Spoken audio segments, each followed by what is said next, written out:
Now let's discuss two questions about our topic. First question, what is one small habit you could start today to fight laziness?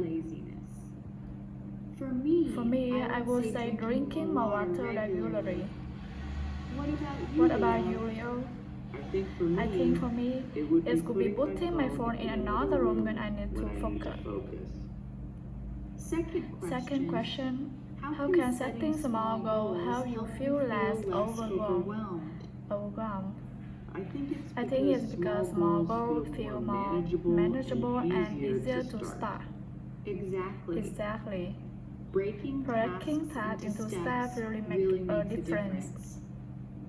What do you think, listener? Share your answer in the comment below.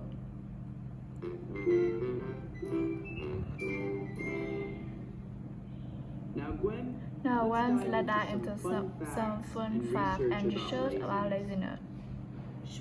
Sure, did you know there's a term called productive procrastination? Wait, what? How can procrastination be productive? It's when people delay important tasks but still get other useful things done. So like cleaning your room instead of finishing that report? Exactly. Research from the University of Sheffield found that reduce stress and help people refocus on their main goal. That's interesting. But we also have to be careful, right? Definitely, if you procrastinate too much, it can turn into a habit that's hard to break. Speaking of habit, you know it takes about 66 days to form a new habit. Yes, that's from a study by University College London. It shows that consistency is key when building habits. That's why having a schedule or daily structure is so important. Absolutely. And one more thing, laziness often comes from a lack of purpose in what we do. That's a great point, Leo. When you find meaning in your work, it becomes easier to stay motivated. Here's a fun fact for our listener. Did you know Albert Einstein was often called lazy as a child? No way, but look how that turned out. Exactly. It proves that being lazy doesn't define your potential. So, listener, don't be too hard on yourself. Find your rhythm and take one step at a time. That reminds me, when have you heard about the 2-minute rule for beating laziness?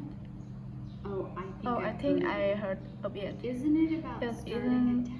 it about start a task that takes 2 minutes? Exactly. The idea is to make a task so small and simple that you can say no to it.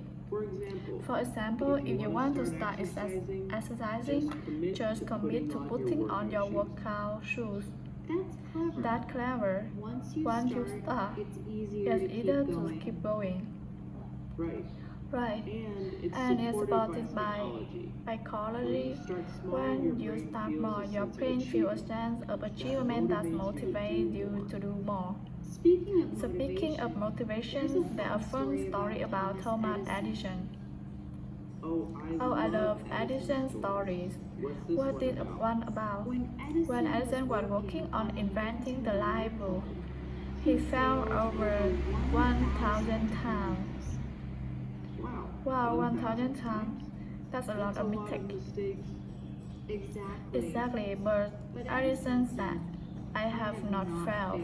I just found 1,000 ways that won't work. That's so inspiring. It shows that persistence is key to success. Absolutely. So even if you feel lazy or discouraged, remember progress is still progress, no matter how small. One more fun fact for you. Did you know the word lazy comes from an old German word lazy, which means weak or feeble?